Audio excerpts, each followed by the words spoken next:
So guys, we got Miles here who actually top 8 today, and then what place did you end up getting, bro? Ended up getting first in Swiss. We played top 8 and I got top 4, but we ended up splitting top 4. Nice. He's going to be showing us his Drytron deck profile. It's actually kind of nutty, so let's go ahead and take a look at it. Guys, before we continue with this video, make sure you guys go check out your Playmat. They have the most amazing, beautiful sleeves. They feel amazing. They're super cool, and they can actually customize sleeves however you guys want. If you guys want to put your team logo, if you guys want to put your own original design on them, whatever you guys want to put, you guys can definitely get that done. And if you guys want to get 10% off, you guys can use Elite 10 YP to get 10% off of any purchase around the whole store. I think that these leaves are amazing. They're beautiful, and if you guys definitely want to get your some, make sure you guys do. Link will be down in the description. Guys, you already know. Let's go. We got, of course, the mandatory 3 alpha, the 3 zeta, the 3 gamma, and then the 2 Alteus. I actually like the ratios of 3, 3, 3, 3, but because I'm playing, just spoiler alert, because I'm playing DPE, this card's a little less good because you have odds to draw bricks. Yep. But a lot of times the draw today actually came in really clutch, so I might try and fit a third one in. It was a big thinking point before I put the deck together last night, whether or not I was going to play 3 or 2. We ended up on 2, but this line is fine. Cool. Then for the rituals, the 1 Ben 10, the 1 Ida 10, the 1 Natasha, and the 1 Perfection, or Ultimatus. I decided to cut Draconids, and the reason is because games where you're getting scythed and having to summon Draconids, you're actually like a lot of times still losing anyway. So Draconids power level actually I think is not as high as people perceive it to be. So I decided to just play the 4 most consistent good ritual monsters and cut Draconids. I like that card a lot, but right now I just decided not to play it. It worked out pretty good. I think there was one time during the tournament I wanted it, but other than that lineup's really solid. Then for the fairies, the 3 Diviner, the 3 French Diviner, the 2 ulti Orange Lights, and the 1 Eva. This fairy lineup probably won't change until we get 2 Eva, if that ever happens again. God forbid it does. So then we have the 1 main Lancia and the 1 main Scythe for the DPE package to do this stuff. I actually really like main decking this today.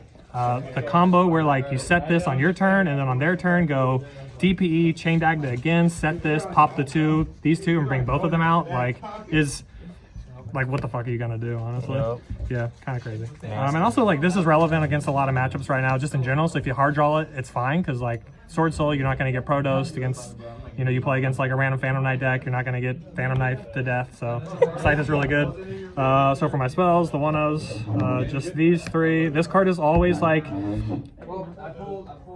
either between really good, it either makes your hand or it's just garbage because you get rolled on it and then you're kind of sad. But also searching Nova sometimes because of Gamma and because you're playing Predaplant, just having Nova can get you there. So you have to play this too because of a side deck card I'm playing. So anyways, these 3.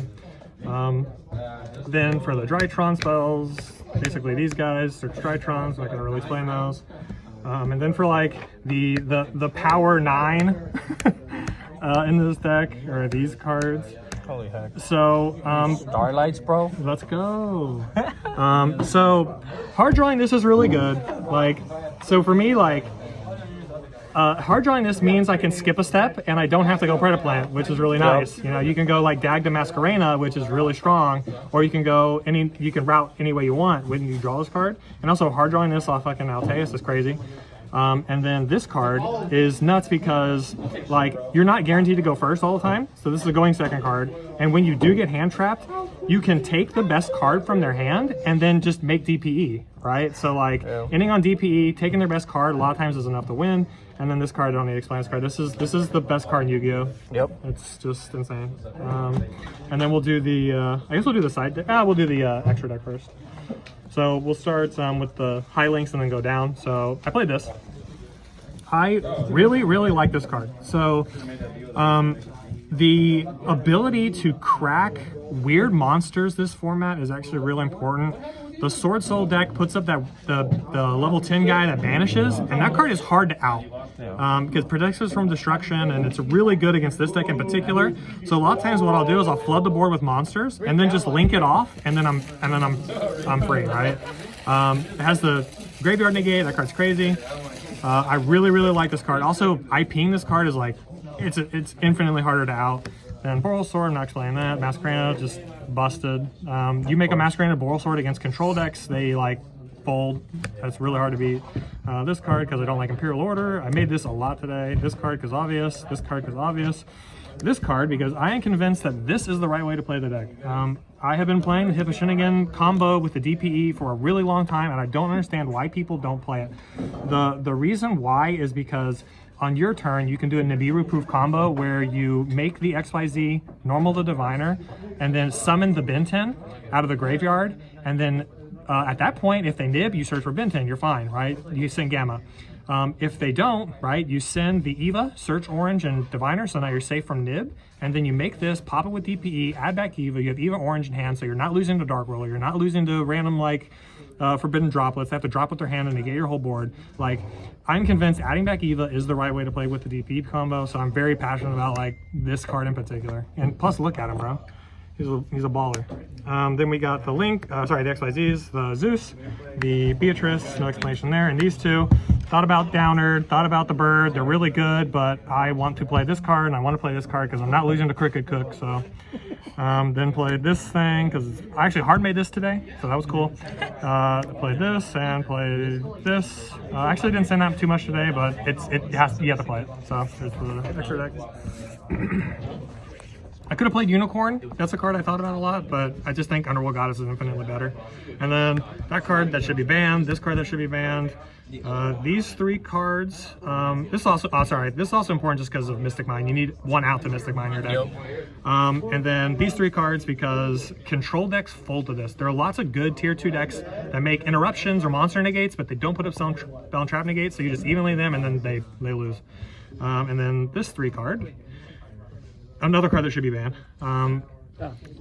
I will say the way it interacts with this format in particular is kind of healthy. I hate saying that, but it kind of is because there are so many turn skips in Yu-Gi-Oh currently. Against birds, they're gonna Featherstorm you. That's a card that should be banned. But when they Featherstorm you, you can drop up their board, activate this, and say, let's draw 10 cards until I kill you.